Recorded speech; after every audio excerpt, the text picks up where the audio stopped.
Welcome to Anheuser-Busch InBev's full year and fourth quarter 2022 earnings conference call and webcast. Hosting the call today from AB InBev are Mr. Michel Doukeris, Chief Executive Officer, and Mr. Fernando Tannenbaum, Chief Financial Officer. To access the slides accompanying today's call, please visit AB InBev's website at www.ab-inbev.com and click on the Investors tab and the Reports and Results Center page. Today's webcast will be available for on-demand playback later today. At this time, all participants have been placed in a listen-only mode, and the floor will be open for your questions following the presentation. If you would like to ask a question at that time, please press star 1 on your touch-tone phone. If at any point your question has been answered, you may remove yourself from the queue by pressing star 2. If you should require operator assistance, please press star 0. Some of the information provided during the conference call may contain statements of future expectations and other forward-looking statements. These expectations are based on management's current views and assumptions and involve known and unknown risks and uncertainties. It is possible that AB InBev's actual results and financial condition may differ, possibly materially, from the anticipated results and financial condition indicated in these forward-looking statements. For a discussion of some of the risks and important factors that could affect AB InBev's future results, see risk factors in the company's latest annual report on Form 20-F filed with the Securities and Exchange Commission on the 18th of March 2022. AB InBev assumes no obligation to update or revise any forward-looking information provided during the conference call and shall not be liable for any action taken in reliance upon such information. It is now my pleasure to turn the floor over to Mr. Michel Doukeris. Sir, you may begin. Thank you, Jesse, and welcome everyone to our full year 2022 earnings call. It is a great pleasure to be speaking with you all today. Today, Fernando and I will take you through our full year and fourth quarter operating highlights and provide you with an update on the progress we've made in executing our strategic priorities. After that, we'll be happy to answer your questions.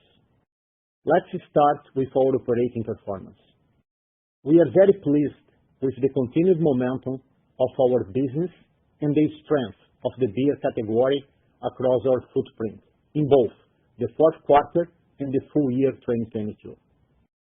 For the full year, our top line grew by 11.2%, with volumes increasing by 2.3%, reaching a new all-time high. Revenue per hectoliter increased by 8.6%, accelerating in the second half of the year, driven by revenue management initiatives and continued premiumization. Driven by the consistent execution of our strategy and top-line growth across all operating regions, our reported revenue is now $5.5 billion above full year 19 pre-pandemic levels, with our volumes 5.8% ahead. EBITDA increased by 7.2% at the upper end of our medium-term growth ambition and 2022 outlook.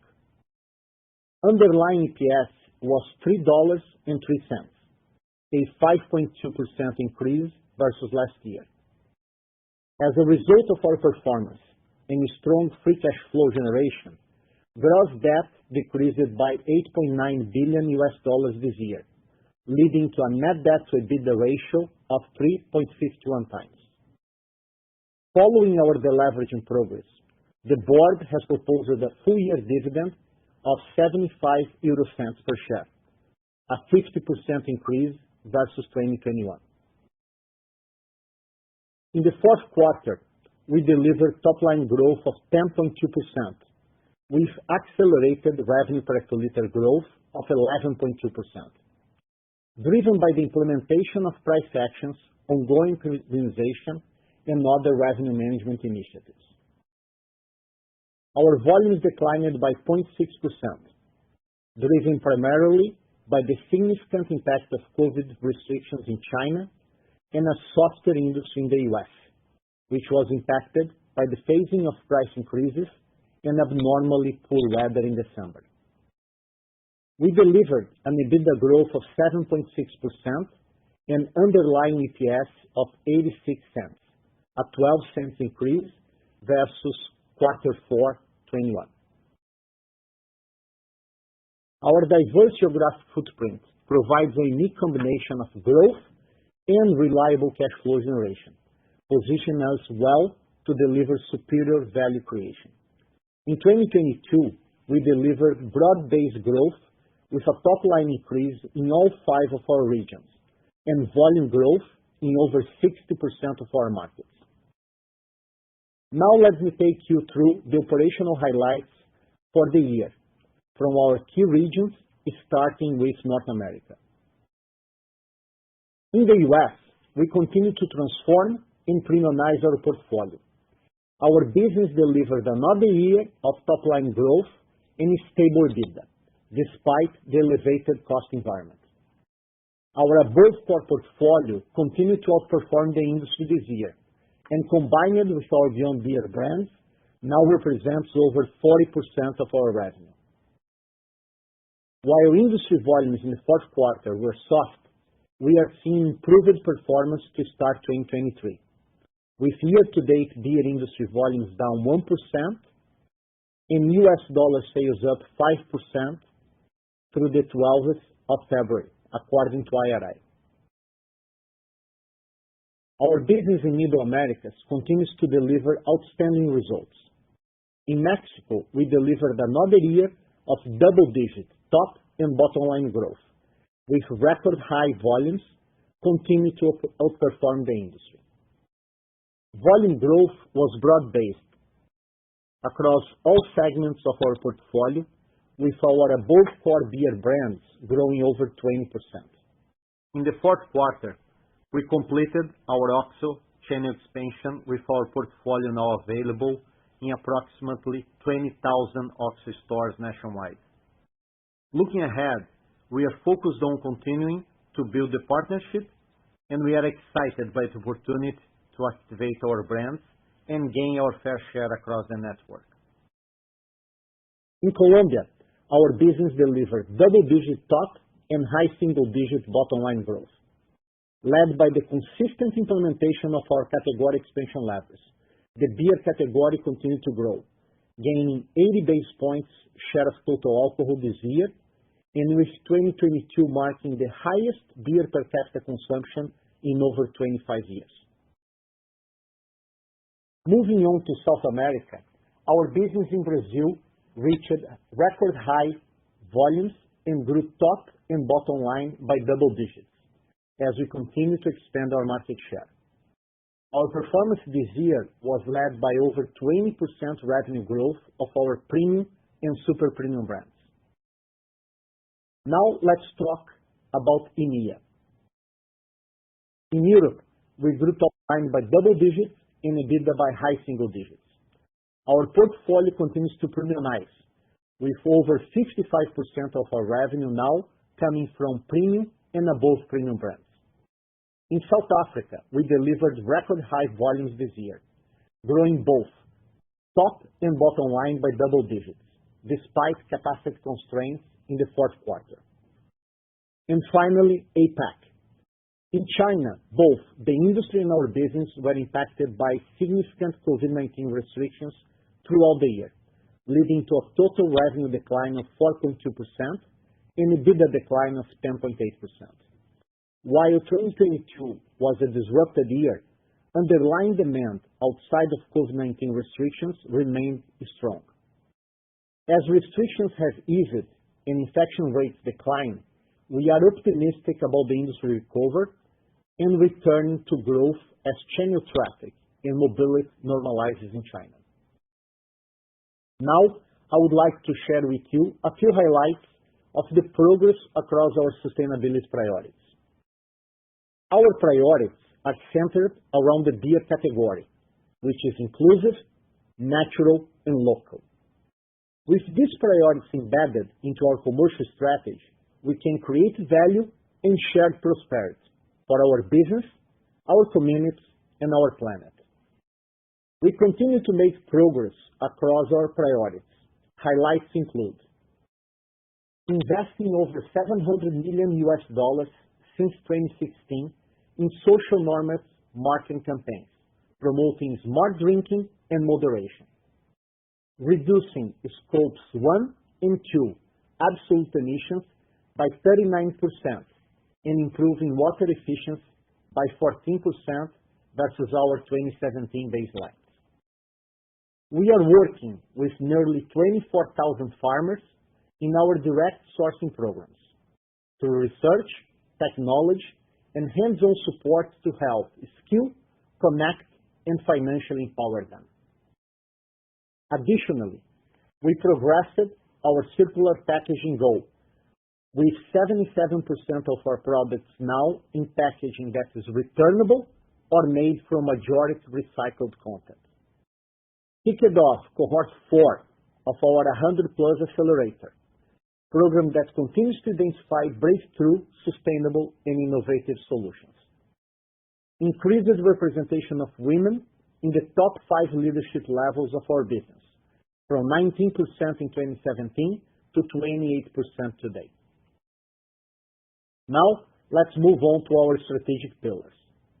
Let's start with pillar number 1, lead and grow the category. This year, our volume reached all-time high with growth across more than 60% of our markets. This is a direct result of our commitment to lead and grow the category by investing in our brands, innovation, and category expansion levers. Our total volumes are now 5.8% ahead of pre-pandemic levels. Our above core beer brands have led the growth, increasing almost 17% versus 2019, with Corona, the star performer, growing volumes by 42% outside of Mexico. Despite the challenge of COVID-19, we invested an average of $7 billion per year over the last 4 years. On a currency-neutral comparable basis, in 2022, we invested more than $400 million in sales and marketing versus 2019. The consistent investments, combined with our digital capabilities and increased effectiveness, is driving the power of our portfolio and organic growth of our business. In 2022, we are named Creative Marketer of the Year by Cannes, the most effective marketer worldwide at the Effie Awards, and the number 1 advertiser in the Creative 100 by the World Advertisement Research Center. Once again, congratulations to our teams and partners for these truly remarkable achievements. We continue to execute on our 5 levers to drive category expansion and delivered a strong year of consistent and profitable top-line growth. We are making the category more inclusive, offering superior core propositions, developing consumption occasions, and expanding our premium and beyond beer portfolios. Our global brands continue to scale and are driving premiumization across our markets. The combined revenues of Corona, Stella Artois, and Budweiser grew by 8.9% outside of the brand's home markets, led by Corona, which grew by 18.6%. Budweiser growth of 2.5% outside of the U.S. was significantly impacted by COVID-19 restrictions in China, the brand's largest market. Excluding China, the brand grew revenue by 12.6% in 2022. Innovation continued to support category expansion across each of the 5 pillars, with innovations contributing approximately $5 billion in net revenue in 2022. From expanding our non-alcohol beer portfolio by launching Corona Cero in 11 countries, to growing our beyond beer portfolio by scaling Cutwater and Neutral within the U.S. Our focus remains on driving sustainable long-term growth. Now let's turn to our second strategic pillar, digitize and monetize our ecosystem. This continues to accelerate usage and reach, capturing $32 billion in GMV this year, a 60% increase year over year, reaching 3.1 million monthly active users. Since BEES began its rollout in 2019, our initial focus markets have strengthened customer engagement with the weighted average Net Promoter Score improving to positive 56 as of year-end 2022. In 15 of the 20 markets where BEES is live, our customers are also able to purchase third-party products through BEES Marketplace. Customer adoption is increasing, with 56% of BEES customers now also BEES Marketplace buyers. In 2022, BEES Marketplace generated approximately $850 million in revenue. As an example of how BEES is improving our business and enabling us to be a better partner to our customers, let's take a look at one of our countries, Brazil. BEES is enabling us to be closer to our customers and solve their most pressing pain points. Since the rollout of BEES in 2019, we have expanded our customer base in Brazil by over 250,000 box, increased the total number of annual deliveries by 3 million deliveries, and broadened the availability of our portfolio. And most importantly, our relationship with our customers has improved significantly, with NPS score increasing by 24 points. Digital transformation is a key pillar of our strategy and has enabled our accelerated growth in Brazil. Since 2019, the beer category has gained share of total alcohol, with beer market share expanded and our beer volume grew by 17%. One key learning from BEES is, when our customers grow, we grow. Now let's talk about how we are strengthening our relationship with our consumers. Our digital D2C products, Zé Delivery, Tada, and Perfect Draft, are now available in 17 markets and generated over $450 million in revenue and 69 million orders this year. That is 69 million opportunities to better understand our consumers and their consumption occasions. The FIFA World Cup offered an exciting opportunity for our digital D2C platforms as we launched the biggest digital campaign in our history.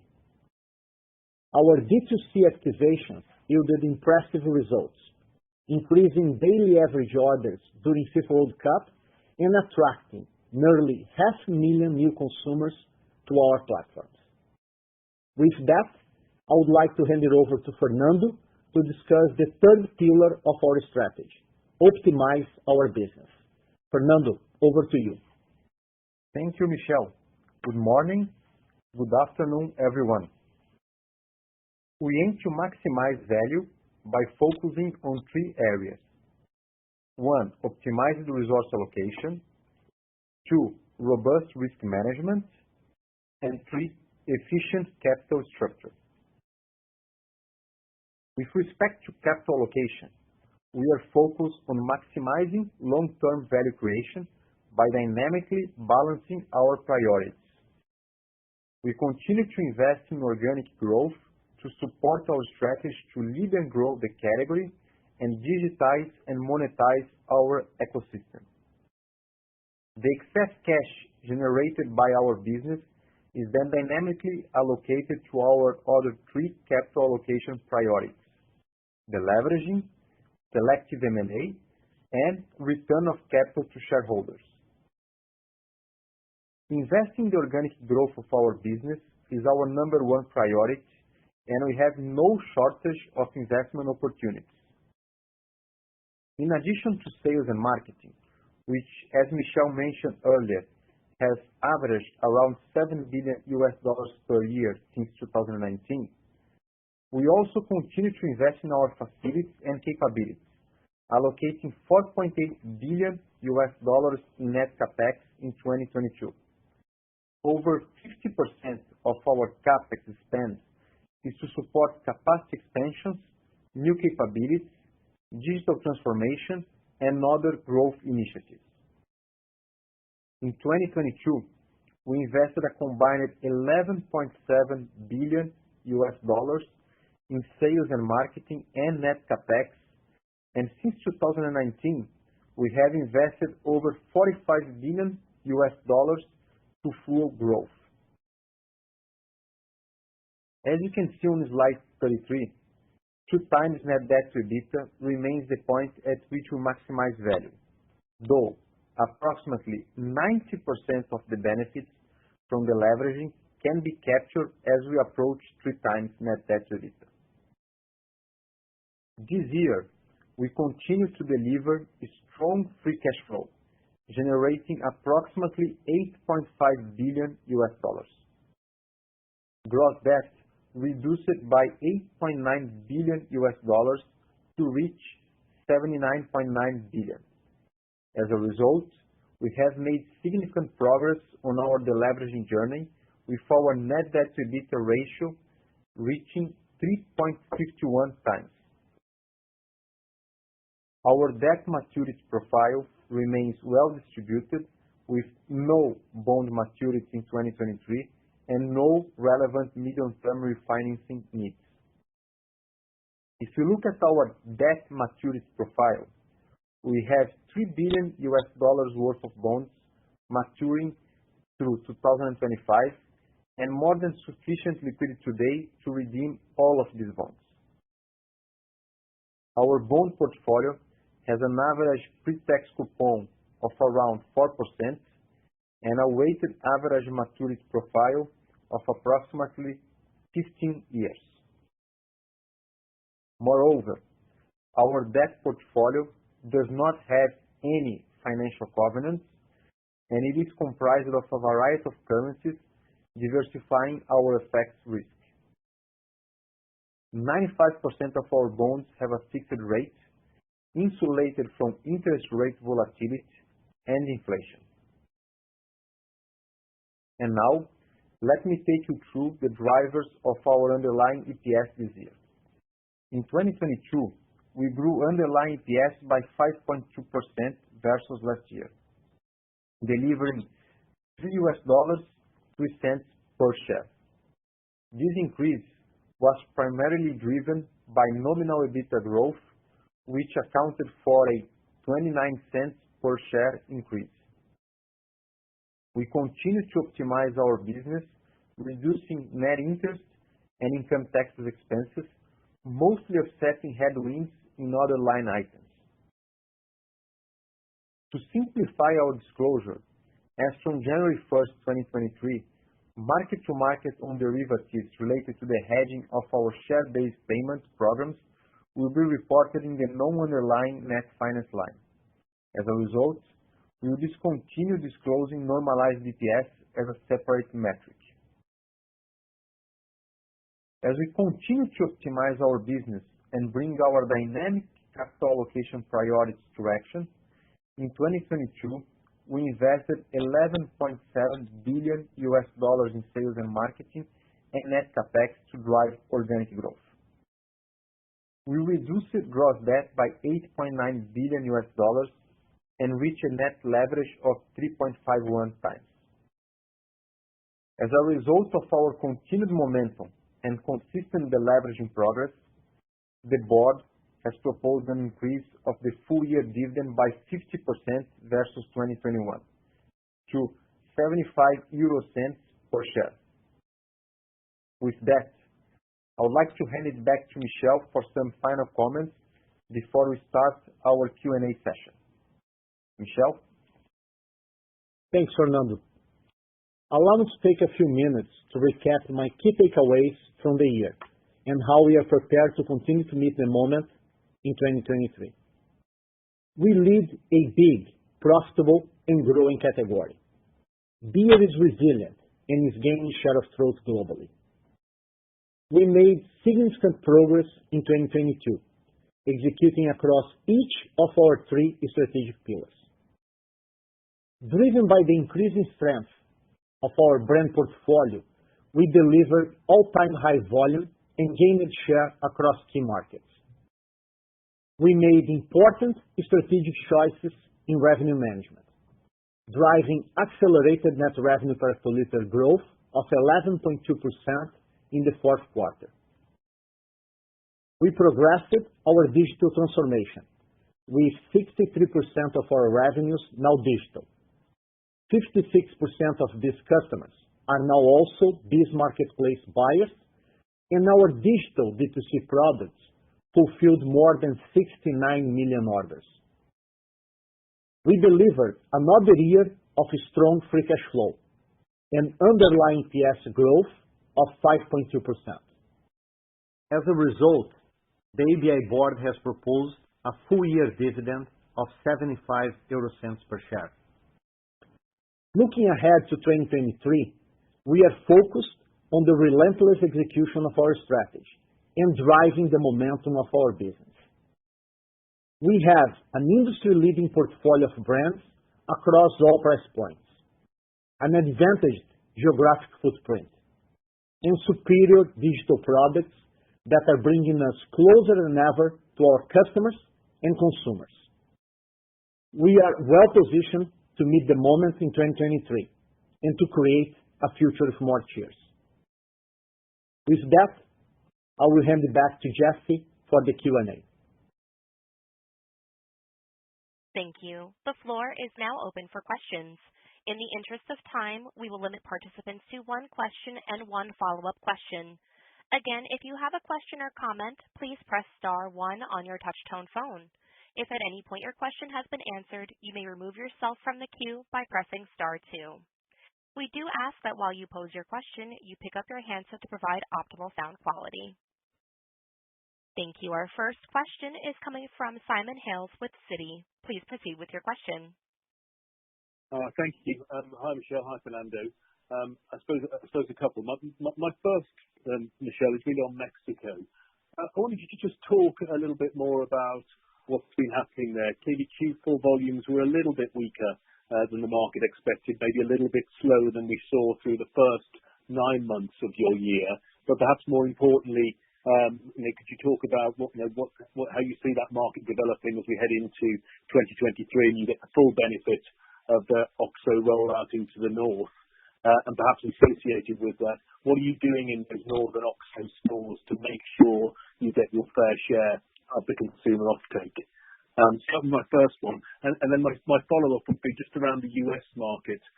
Michel, clearly you referenced sort of volumes running down about 1% for the industry year to date. How are you thinking about the state of the US consumer for 2023? How do you think about the full year beer market trends there? And what are you seeing in terms of elasticities on your brands? Hey, Simon, good morning. I think I got all the questions here. We had a little bit of background noise on our side. I will go through the answers, and then at the end I miss any point, please complement it. But starting with Mexico, I think we had a great year in Mexico. Volumes positive, share positive, top and bottom line double digits. We talked a little bit about this bad weather in the quarter four in North America, and the reality is that this extended to Mexico as well, even though we've been talking a little bit less about that, but was extremely cold, including some of the Caribbean countries where we do have operations.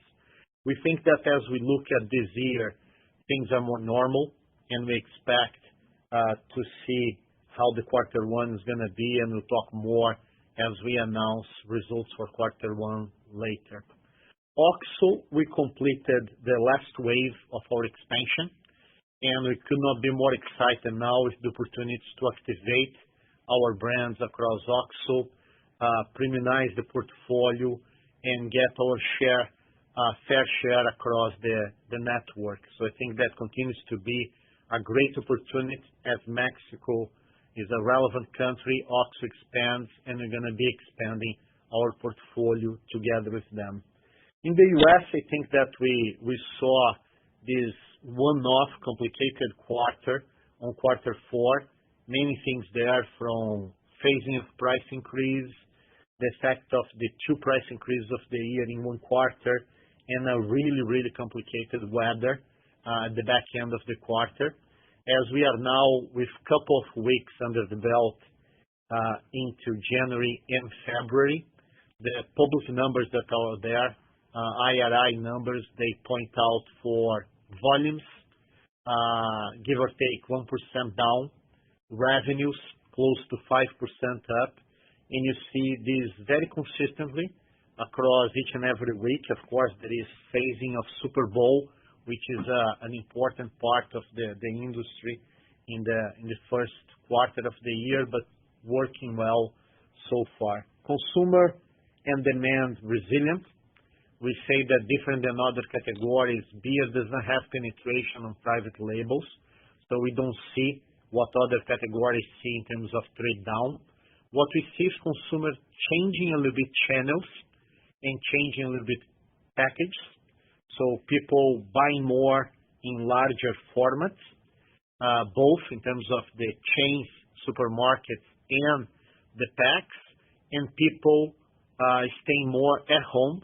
So penetration and consumption at home is being bigger, which in a way is very good for beer, because beer has higher share of throat in home than out of home. And our brands continue to perform well. We see strength in Michelob Ultra, strength in Busch Light. We see better performance so far in some of our core brands, and our Beyond Beer portfolio performing very well. Brilliant. That's very clear, sir. Thank you. Thank you.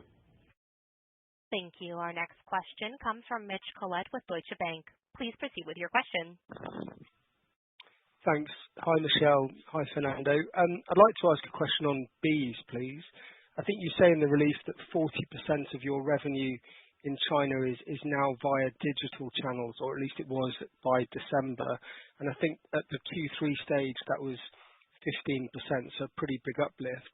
You talked about China and the US being part of the third wave for the bees rollout due to the wholesaler model there. So can you comment on the benefits of that digital rollout and what it brings to China, and how we might think about that as it goes into other wholesaler-led markets? Thank you.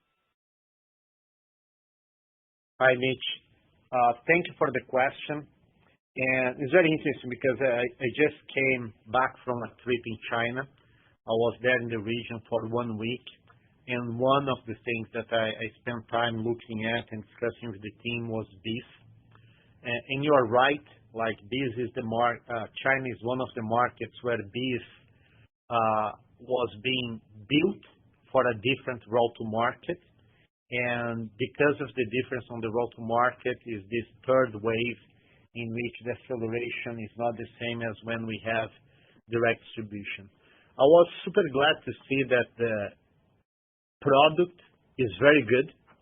It is scaling up very fast. Usage by the retailers is very, very good, and they are very happy. The NPS is high. And one extra point coming from bees in China is a little bit complicated to explain, but I'll try to put this in a simple way. In China, because of the 3-tier system of China, that can be a 5-tier system, it's very complicated for CPGs to trace product and to have visibility throughout the route to market. Because we are integrating very well QR codes, the wholesalers, and bees as a tool, we are doing a lot of geolocation. We are getting an unbelievable array of visibility through the network, and we can really now get, even when we have more tiers in the route to market, the full visibility of the sales on a POC-by-POC basis. And of course, by doing that, we are integrating revenue management, promotional activities, our wholesaler and logistics network. So I think that these will continue to scale very fast in China. Both wholesalers and retailers are very happy with the product and what we bring in terms of better data, quality data, and visibility. And I think that the effects in China will be pretty similar to other markets. We'll see acceleration in sales, better trade programs, better integration with our marketing campaigns, and more efficiency. It's very effective and helps us big time. Very interesting. Thank you. Thank you. Our next question comes from Brett Cooper with Consumer Edge. Please proceed with your question.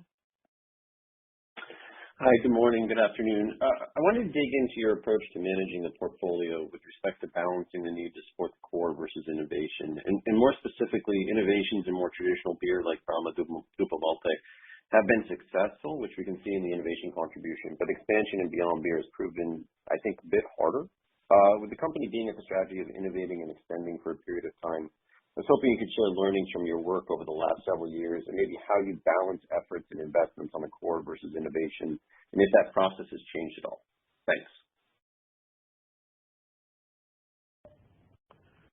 Hey, thank you for the question. I think that the first point is really a matter of and instead of or. So I think that we need to be able to invest in the core and renovate, create excitement around our core brands. As you said, best class work being done in Brazil with Brahma Duplo Malte. If you think about Cass in Korea, incredible results. Victoria and Modelo in Mexico doing extremely well. At the same time, because we know that we have penetration opportunities and we can gather more consumers and be present in more occasions, we need to continue to innovate in this beyond beer space that offers us incredible opportunities for growth, especially with female consumers, and sources a lot from liquor and from wine. One of the key learnings, I can talk about this for a long time, but I'll try to get to you the biggest learning that we had so far, because of the time and the other questions that we'd like to talk about, is really that when we create new brands that are catered to this consumer and to the occasions that we want to gain share, they work better in the long term. They start slower than when you extend brands from our core brands, but they build a much more sustainable model. And the learns that we've been having on that, they go from Brutal Fruit in Africa to Beats in Brazil to what we've been seeing with Cutwater in Neutral in North America, from Canada and the US. And those brands, they are champions of the future that we are investing consistently to build. It's a very, very good way to expand the portfolio. It's aggressive because they go outside of our core and they interact with new consumers, but it's much more sustainable. And we've been doing things both ways. When we need to do something fast using our core brands, extension lines, but we've been doing also creating new to the world brands, and they are doing very well. And this is true in the physical world. I just gave you examples, Neutral, Brutal Fruit, and it's even more true in the digital space. For example, what we are doing with Tada now in the direct-to-consumer ecosystem is a multi-country, already born global brand. We are in 11 countries, expanding very quickly. Is a very powerful value proposition to consumers, a brand that is being built at fast, stellar pace, and we are very happy with both examples, physical but also digital products that we are creating. Great, very helpful. Thank you. Thank you. Our next question is coming from the line of Trevor Stirling with Bernstein. Please proceed with your question. Hello, Michel and Fernando. Two questions on my side, please. The first one, Michel, you highlighted that volumes are up almost 6% compared to 2019. I think by my calculations, revenues are up 24%, but margins are down, EBITDA margins down about 600 bips. How much of that do you think you can get back? I appreciate there have been input cost pressures, transactional FX, negative operating leverage from COVID, but how much is it realistic to get back and over what time frame, especially since you guess implicitly you expect more margin compression in 2024? And the second question, maybe one more for Fernando. The underlying EPS is up 5%, the dividend is up 50%. Is that purely a function of where we are on the deleveraging curve? Hey, Trevor. Good afternoon. Let me take the first one here, and Fernando will take the second. We always talk about this, and I always start the conversation around margins with two real statements. The first one is that we love our margins. We really like the fact that we have high margins because this brings us a lot of flexibility to invest as well as to navigate when situations are tougher. And the second one is that our margins, they exist for structural reasons. The power of brands that we have, premium brands, that they command higher margins, the strength of positions that we have in key markets, and the way that we operate our business in a very efficient way. And yes, I acknowledge what you said, the margins since 19. I think that we all saw a huge dislocation in terms of costs because of supply disruptions, because the way that things happened, but also because of inflation.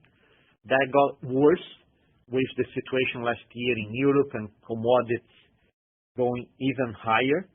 And we've been balancing as much as we can our ability to price correctly and having the category penetration and the growth of the category being prioritized. I think that we talked about this before. As we look at 2023, with the visibility that we have today, the cost escalation is big, but is smaller than what we saw in 2022, and on a percentage basis, is definitely smaller. And we continue to bring our prices up. So what we did in the quarter four was a very important wave of prices and revenue management that will yield for us good benefits this year, and I think that things will accommodate with time.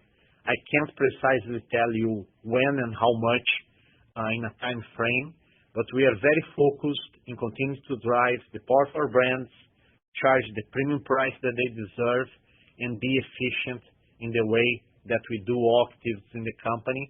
So therefore, we expect our margins to come back. And hi, Trevor. On your second question on dividends, on EPS, on capital structure, I always like to take one step back and look at our business. We have a very good business that generates a large amount of cash flow in a very sustainable basis. So it's a very good business that consistently generates cash. Having said that, once we have the excess cash for the business, and just to quote a number, the free cash flow for 2022 was $8.5 billion, we need to decide what is the best way to allocate. And that's what we call dynamic allocating our capital. We know that the leveraging creates value, and we know that 90% of the value of the leveraging happens when you get towards 3 times. So while we were at a higher leverage, we focus most of the efforts towards the leveraging and very little towards other uses of capital. Now we are at 3.5. We continue to use most of our resources towards the leveraging. You see how much our gross debt was reduced in the year of 2022, but we already are dynamic allocating and increasing dividend. It's a sizable increase as a percentage. In absolute figures, we are still driving most of our resources towards the leveraging. And the idea is that going forward, at any given moment, we see what is the combination that maximizes value creation. That should be the main driver of our decision making. Super. Thank you very much, Fernando and Michel. Thank you. Thank you. Our next question comes from the line of Pinar Ergun with Morgan Stanley. Please proceed with your question. Hi, thanks for taking my question. The first one's on marketing. We're hearing from a range of consumer companies how they're looking to increase their marketing spend in 2023. How do you think about that? And then the second one is, when you look at 23, which regions do you feel most bullish about in terms of volume development? Thank you. Hi, Pinar. Thank you for the questions. Michel here. On the first one, you know that we don't give guidance by line, and we showed during the webcast here that we continue to invest close to $7 billion across all years since 2019, and there is a growth when you get 2019 to 2022 of roughly $400 million in organic terms. And our plans are to continue to invest behind these brands. They are great brands. We achieved last year all-time high power of our portfolio, is the measurement that we have for favorite preference, whatever different companies we call power. And those brands, they deserve good investments because they drive the growth that we want to have for the company today. And in this journey from inorganic to organic, growth will be achieved by the quality of this sustainable growth of our brands. But I think that more important than that is increasing investments with effectiveness. And our creative quality is as good as never been, recognized by Cannes, recognized by F. We want not only creative, but also effectiveness. And as we expand our digital products, both BEES and the D2C, we have this unique opportunity to combine data, to do O2O, to activate campaigns in large scale, as we did, for example, during FIFA World Cup, in a very effective way. So we are not only growing the amount of dollars that we are investing in the brands, but we are sweating these dollars much better than before with higher ROIs. And on the second question, I think that this is easy from our side to answer. I think that the market that we are more excited for the moment is China. And in a nutshell, China was incredibly disrupted last year by a series of lockdowns, open, close, and people really losing opportunities to be social and to use our products. And based on what I saw on this trip last week in the market, I visited several places. I could see like restaurants with 2 hours waiting list on a given Thursday. I saw nightlife parks full of people and consumption resuming very quickly. I think that the market that we are more excited for 2023 is getting China to its full potential and giving our premium presence, the relevance of our brands there, and how sizable China is. That can be a nice add-on to build on the momentum that we have across the globe. Thank you so much. Thank you. Our next question is coming from the line of Rob Ottenstein with Evercore ISI. Please proceed with your question. Great. Thank you very much, and congratulations on the tremendous progress deleveraging and the dividend increase. Can you, kind of going back to a prior question, can you give us maybe a little bit more granularity on the major price increases that you took in Q4 in the major markets? As much detail as possible would be great.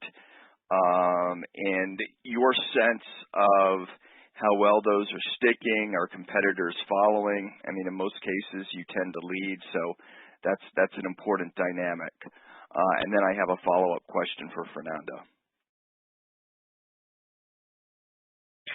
Hey, Robert, good morning. Thanks for the question. I think that you already know that we don't disclose much of this price by market and with details, but I think that the best way to answer this question is thinking about our policy of moving prices with inflation. And inflation, as you know, was slightly different on a market by market, but growing everywhere. And we had beer total, not only ABI, lagging behind inflation throughout most of the year, but catching up towards the end of the year. So I think that perhaps more interesting is to think about the positive carryover that this price will have for 2023, while 8%, give or take, during 2022 was above 11% in the quarter four. And we know that inflation is pointing down across most of the markets, but it's still on a high level. So I think that we have a very good carryover. We were able to move these prices globally according to our plan and reorganize the plans as inflation was above what was originally planned. We see majority of the markets holding well, and we know that beer is a resilient category, is not immune to inflation and everything that happens, but is very resilient. I think that throughout the year, as you see salaries increasing, and each and every country has a different agenda for that, right? From March, April, May in some of the Latin American countries to more middle of the year in North America and China, we will see then purchase power coming back. And I think that the balance of volume and price will be very positive.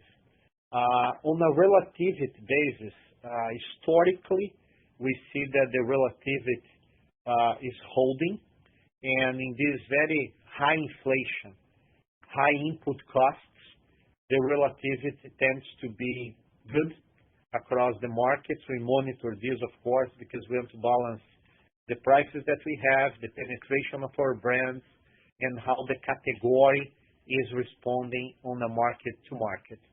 Too early to call more details. I hope that my answer was helpful to you, and I'm sure that we'll be talking more about that as we go to quarter one, to quarter two, and then with much more details and information in our hands. Great, thank you. And Fernando, I just want to push you a little bit on the capital allocation and this idea of the dynamic capital allocation. As you get to 3 turns and head towards, I think, the long-term goal of 2 turns, it's striking to me that where the stock is valued today is on a multiple that is well below, transactions that everybody has done in the beer industry for the slowest growing businesses. And if you even put a multiple on your, consensus estimates for EBITDA for 24 at the lowest valued kind of international transactions, you get a stock price of $100 US or more. So it just seems remarkably cheap. I know you expect it to go higher as you delever, but if this disconnect continues, how do you think about the possibility of buying back stock when you get to 3 turns or less? I know it's something you haven't historically done, but it's a new world, and love to get your thoughts on that. Hi, Rob. Thanks. It's a good question, a long question, but a good question. I feel that we go back to the dynamic capital allocation, and what is the main goal of dynamic capital allocation? The main goal is to create value. That's what we're aiming for at the end of the day. And in different moments of time, you are going to weigh all the benefits of each one of the options. You mentioned buybacks. You are going to, of course, you have your model to see the value of ABI share. We have our own model. We're going to always see the intrinsic IRR versus the IRR of the leveraging, versus the IRR of paying dividends, versus the IRR of any M&A projects. And we are going to look at every moment in time which composition is the one that maximizes value for ABI. So I think I don't have much more to share because I cannot give any guidance, but you can be assured that in any given moment in time, we're going to be assessing all the different alternatives and seek the ones that maximize value. Thank you. Thank you. Thank you. The next question is coming from the line of Olivier Nicolai with Goldman Sachs. Please proceed with your question. Hi, good morning, Michel, Fernando. Just 2 questions, please. First, if we go back to the US, ABI is losing share within beer, but beer as a category is actually losing share against spirits. and that's been the trend for some time. Now, what do you think the beer industry is missing when it comes to innovation or marketing or pricing relative to spirits to stop this trend? And second question, just on Fernando, you're giving guidance for the increase in acquisition expense this year, but regarding your other financial results, they have increased by 50% to $1 billion. What should we expect for 2023 there? Thank you. Hey, Olivier, Michel here. The first question is a tough one to answer. I think that there is a lot happening there at the same time. If you look, I think that the best part of my answer is going to be, if you look at the last few weeks and what's happening in the U.S. is beer responding much better. The biggest loser is wine. Spirits continue to do well, but the majority of the growth is in ready-to-drinks. And in ready-to-drinks, actually, we are leading the pack, and we are much better positioned to grow the ready-to-drinks based on the footprint that we have, the network that we have. And this is part of our portfolio renovation. So that's why it's so important for us to get premium correct, to get Michelob Ultra, to continue to expand, and having Neutral, Cutwater, and the other ready-to-drinks propositions that we have to grow. I think that when you think about the main causes for spirits to be performing well in the U.S. has a lot to do with availability. So several propositions in states, things that increase the availability, and for some people, questioning how big this can be and all the availability that was created, this is the correct thing. And the second point we see throughout the years, more on the affordable, cheap side when you compare spirits prices in the U.S. versus any other market globally, which is something that is interesting, not to say anything different. It's quite affordable. But it's good to see that in the last weeks, and when you look 1, 2, 3 years compounded, beer is performing better than was performing before. Year to date is gaining share of value and gaining share of throat. And I think that innovation, quality of the products, and the right alignment with the consumer long trends are the answer, yet a lot of work to be done. And Olivier, on your second question on other financial results, you mentioned acquisition expenses. This is the one that is more predictable, so we can give the outlook and provide the range. On the rest of other financial results, the most relevant line is the carry cost of the hedges. And carry cost of the hedges are function of interest rate differential between different countries. And this one can float. That's why we don't provide too much of an outlook. But if you look at our major exposures, which we have available on our financial statements, and if you understand the carry cost differential, then you can make an educated guess, but acknowledging that interest rates may flow throughout the year and the number may be somewhat different. I'll do my best. Thank you very much. Thank you. Thank you. Our final question will come from the line of Laurence Wyatt with Barclays. Please proceed with your question. Hi, Michel. Hi, Fernando. Thanks very much for the question as well, please. Firstly, we saw a Winter World Cup in much of the Northern Hemisphere, but of course it was a Summer World Cup for much of the Southern Hemisphere.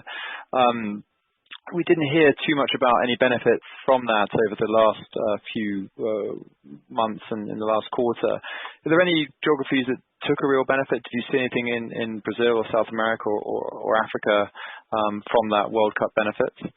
And then secondly, we've seen a decline in a number of your input costs, and I understand you hedge generally on a 12-month basis. If you were to look at the current spot rates of those input costs, would they be below the current hedge rate for your 2023 COGS, i.e., would you expect 2024 input costs to be below the current level of 2023 hedges? Thank you very much. Hey, Lawrence, Michel here. I'll take the first one and leave the second to Fernando. I think that you are not hearing me talk too much about that because it's still depressed. Brazil lost. But all in all, FIFA was a great opportunity once again for us to activate our brands, and different geographies, they had different results. Of course, you can imagine that Argentina had an extended party that never ended, went through December and parts of January, and some other countries, they run short, and the interest was slightly smaller. But I think that the benefit was great for the brands. So Budweiser had a hell of a run and very strong results in brand equity across the globe with the campaigns that we run. The interest for the sport, all-time high, and huge excitement building up now for the next event that's going to be Canada, US, and Mexico. We activated our brand, especially digitally. We gained 500 million consumers more. So that was an interesting way of seeing the power of integration of brand campaigns and our digital products. And we had a great volume with Budweiser in quarter four. The exception was China, once again, because of the lockdowns, very relevant Budweiser market for Budweiser. So we saw that the whole Budweiser was not good, but outside China, very positive, especially in the places where we heavily activated the campaign. And Lawrence, on your question on input costs, I think it's too early for us to start looking at this metric. We normally hedge 12 months out, so we are just starting to look at 2024.